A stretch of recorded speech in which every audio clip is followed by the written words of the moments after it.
Mr. Oldner here, and welcome to the channel. Who wants to see a Dodge Magnum cam swap? I know I do, and if you like Dodge stuff, check out the Dodge playlist I have up on the channel. No matter what you're looking for, Ford, Chevy, Dodge, or what if you want to see a turbocharged 4200 Atlas Ameribera? Yeah, I've got that. Whether you want to see turbocharged stuff, nitro stuff, lower stuff, cylinder heads, cams, intakes, whatever you want to see tested, I probably tested it, and I've got a playlist. Make sure to like, share, subscribe, ring the bell so you get notified when all these videos get posted. But for right now, let's check out our Dodge Magnum cam swap. In this video, we're going to take a look at a comparison between the factory Dodge 360 Magnum cam in a crate motor to a mild comp cam upgrade. Now, we don't want to just throw a 3/4 race cam in there and be done with it. We had a factory Magnum cam in there to begin with, something you could drive on a daily basis. We want a camshaft that you could also drive on a daily basis, but also something that makes a lot of power. What do you think? Can we get both?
To run our camshaft comparison between the factory camshaft in our Dodge Magnum MOPAR Performance crate motor and the mild cam from Comp Cams, we obviously needed to run a baseline with our stock cam. We had a 360 Magnum crate motor from MOPAR Performance. It was the mildest version, rated at about 300 horsepower.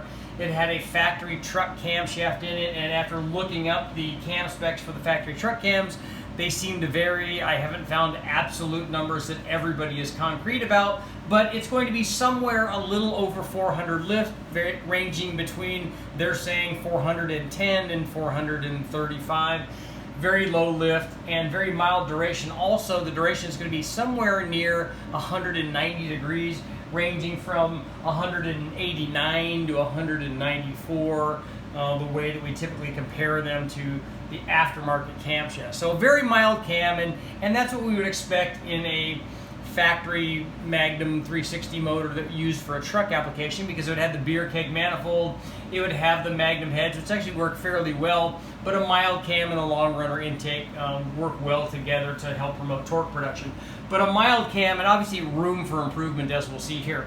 Run with long tube headers, our dual plane intake manifold, and the 4-hole spacer, which, as we showed in the previous videos, the long tube headers obviously work best, and the 4-hole spacer worked best with our 750 carburetor on this dual plane intake. It was a necessity because the carburetor, the linkage would hit the intake manifold, so we had to have some kind of spacer on there, which is why I did the spacer test.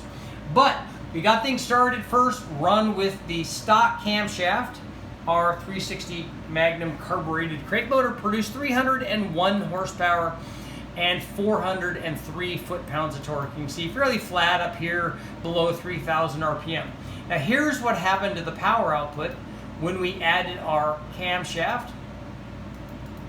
Take a look here, got big gains from the camshaft. Now this cam was from Comp Cams. It was a mild cam, something that you would still use in a truck application. It was a 264R-14. So it was a part number 20-745-9 from Comp. It had a little bit more lift if we're looking at the 410 to 430 range for the factory camshaft. This one offered 480 lift. It had more duration. It had a 212, 218 degree duration split. Again, still a fairly mild cam and 114 degree load separation angle. Run with this camshaft, our Dodge 360 MOPAR performance crate motor produced 349.8 horsepower, and nothing I could do would make that number be 350, or 351 would be even better. 349.8. And peak torque checked in at 417.7. So we gained more torque and power from basically 27 or 2800 on out. And had we run the stock cam down low, we were trying to run it down around 2500 RPM. This little change that you see right here at 2800 RPM, the factory cam probably wouldn't be making more than this cam. That's just our starting load point, and it's always a little bit, it's kind of artificially higher. So I would expect that this camshaft, this 212, 218 cam from Comp Cams, probably would make more power everywhere. It has a really, really good idle. Obviously, I included the idle clip in there, and you guys can take a listen to that. You can see it idles very, very well. This is a pretty mild cam, especially for a 360-inch motor, and it worked very well, added power everywhere. And if we were to rev this thing out to 6,000 RPM, we would be way past the power peak, but it would still be making a lot more power than the factory cam. But now let's take a look at the all-important information on the air-fuel curve and see how the cam changed the air-fuel curve, like the headers and carb spacer. Now we're going to take a look at the changes in the air-fuel mixture created by the change in the camshaft, because we made no changes to the jetting and the carburetor. All we did was change the cam. So here's the air-fuel curve with the stock camshaft, and again, just like when I showed you back when we did the header test and the spacer test, this looks like it's fairly jaggedy and not very smooth, but the difference here is only 4/10 of an air-fuel point, so the scale is off. To give you an idea how flat this curve actually is and how much different it was, this is our manifold test. So these are the long tube headers, and the red now is the stock exhaust manifold. But the reason I'm showing you this is because it puts the smoothness of the air-fuel curve with the stock cam into perspective. So the black would be the stock cam. Now we'll get rid of our manifold. Here's what happened when we put the camshaft in. So you can see with the stock cam in black, the air-fuel curve was fairly consistent. It was only, it ranged from 11.8 or 11.9 down to about 11.5. That's actually fairly smooth and even for a carburetor. But when we added the camshaft to it, take a look at what happened to the air-fuel curve. It was still fairly consistent from 25 or 2600 out to about 4200, but then it started leaning out as we went higher in engine speed. It got out to 12.6. And we run into the same problem that we ran into with the carburetor spacers and with the different exhaust manifolds, that if we try to tune this, we can't just tune the bottom part of the curve, or we can't just tune the top part of the curve. The ideal situation is to have the air-fuel curve nice and even all the way across the RPM range. That way, if we do want to richen it up, we can add jetting to it and it will richen up the whole curve. Or if we want to lean it out, the same thing. We can take jet away and it will lean out the whole curve. But the problem with this, and this is kind of typical of carbureted applications, is we often find that part of the curve is lean and part of the curve is rich. And so if we try to make adjustments, we're going to change the shape, we're going to change the whole curve, and the lean part might get too lean, or if we go the other way, the rich part might get too rich, and we might end up losing power. That's why we can only really find this stuff out on the dyno. You can also find this stuff out on the chassis dyno, or if you're data logging with an air fuel meter, you can also find this out. You can also find this out at the track sometimes, although the problem with running it at the track is you can't really see what's happening with the air fuel curve, because if you get a loss in one point and a gain in another point, you may basically just stay the same, and you might have assumed that your jet change did nothing, and it may have done something somewhere and something somewhere else. That's the problem with this, but it's interesting to see that changing the camshaft had a decided effect on the air fuel curve of our carburetor. Now we just have to figure out how to go back and retune it.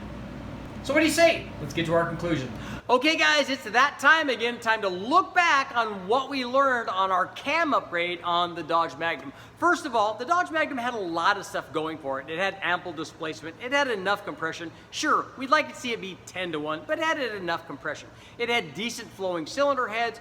The one thing that was missing, it had a really mild camshaft. Sure, it idled nice and it drove around nice, but it was definitely lacking for power. Now, putting the comp cam upgrade on our Dodge Magnum worked very well. We had a ton of extra power. Measured peak to peak, we gained almost 50 horsepower, and at the top of the RPM range, we had gains of over 70 horsepower. But the greatest thing is those big gains on the top end didn't come with any penalty down low. This camshaft upgrade made as much power as the stock cam down low, made a lot more peak torque, and gained a ton of power on the top. All in all, I'd say it was a really good cam upgrade for a daily driver. All right, shareholder, make sure to like, share, subscribe, ring the bell, do all that stuff so you get notified when I do these videos. Thanks for watching, guys.